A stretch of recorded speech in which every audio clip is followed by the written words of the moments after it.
Ààrẹ orílẹ̀-èdè Nàìjíríà Ààrẹ Bọ́lá Ahmed Tinubu ó ti parí ó sì ti yanjú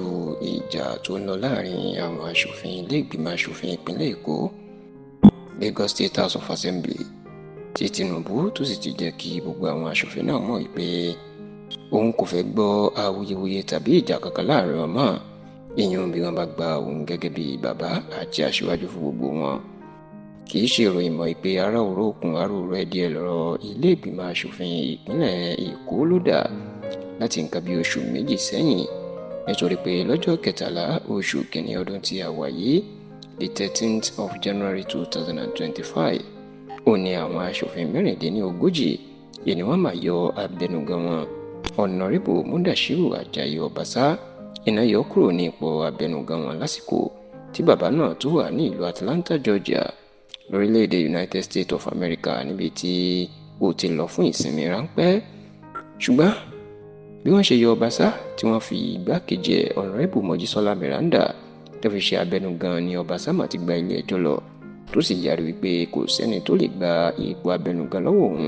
nítorí pé ọ̀nà tó ń gbà yọ òun kò bá òfin mu yàtọ̀ sí pé òun kò tó sí nílé lásìkò náà.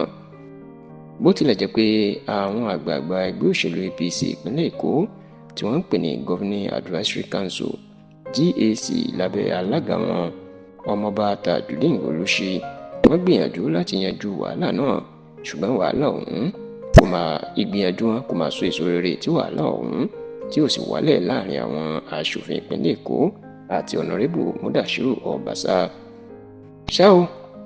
lẹ́yìn tí Tinubu tó ti pàṣẹ wá látòkè wípé wọ́n gbọ́dọ̀ dá Obasa padà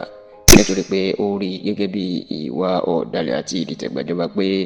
wọ́n lè yọ odidi igbákẹta gómìnà ní ìpínlẹ̀ Èkó ìyún ẹni tó jẹ́ abẹnugan lẹ́gbìmọ̀ aṣòfin láì jẹ́ pé ohun tó ń jẹ́ bàbá àṣàlẹ̀ òṣèlú ní ìpínlẹ̀ Èkó ó mọ̀ sí eléyìí ló jẹ́ kí Tinubu yarí pé wọ́n gbọ́dọ̀ dá Obasa padà ṣùgbọ́n tán nínú àwọn aṣòfin náà ò dùn rárá àti rárá ìpọn fagídí yẹn ní táwọn ò fẹ́ lé àwọn lórí àti pé àwọn ò ní nǹkan ṣe pẹ̀lú Obasa lẹ́yìn tí Tinubu ti fagídí gbé lé wọn lórí. Nítorí eléyìí nǹkan ni Tinubu ló máa fi pé gbogbo àwọn aṣòfin náà pátápátá wá sí ilé ìjọba Nàìjíríà tó ń pè ní Aso Villa tí ó wà l'Àbújá ní ọjọ́rú tí í ṣe ọjọ́ Wednesday ọjọ́ 12 oṣù kẹta ọdún tá a wà yìí ìyẹn the 12th of March 2025 tó fẹ́ pé tó jẹ́ oṣù kan gẹ́gẹ́ tí wọ́n yọ Obasa dànù nínú ìpàdé tí Tinubu bá gbogbo àwọn aṣòfin náà ṣe ẹni ló ti pàrọwà sí wọn pé kí wọ́n gba àlàáfíà láàyè kan rántí pé ìlú òun ní ìlú Èkó àti pé àwòkọ́ṣe ni ìlú Èkó jẹ́ fún gbogbo Nàìjíríà tí kò sì ní dára kí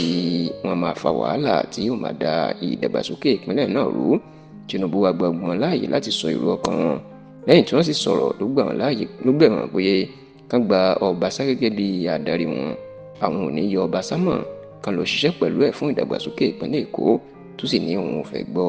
awuyewuye kankan mọ́. Lẹ́yìn tí Tinubu tó bá àwọn aṣòfin sọ̀rọ̀ yìí